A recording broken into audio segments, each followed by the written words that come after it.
আবার আল্লাহ বললেন ইযা রুজ্জাতিল আরদু রাজ্জান ওয়া বুসাতিল জিবালু বাসসা।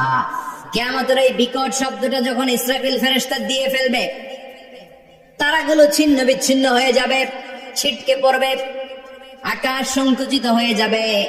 কাগজের টুকরা আমরা হাতের মধ্যে নিয়ে কাগজটারে যেমনি ভাঁজ করি, কিয়ামতের এই প্রথম ধাক্কায় আকাশটারে ভাঁজ করে ফেলবে কে? কথা বলেন।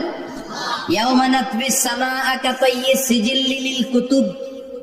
কাগজ যেমনি তোমরা ভাঁজ করো, কাগজ যেমনি সহজে তোমরা হাতের মধ্যে গুটিয়ে নাও, আকাশটারে সেদিন গুটিয়ে নিবে কে?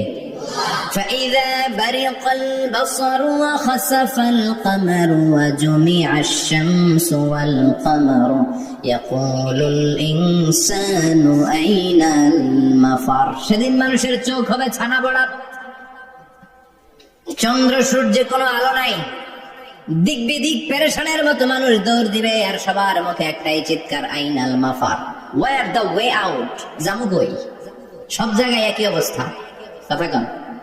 কিয়ামতের ঝাঁকুনি যখন হবে শুধু বাংলাদেশে হবে, ইন্ডিয়ায় হবে না, হবে সৌদি আরবে হবে না, কাতারে হবে না, আমেরিকায় হবে না, গোটা বিশ্বটারে একবারে ঝাঁকুনি দিবে কে?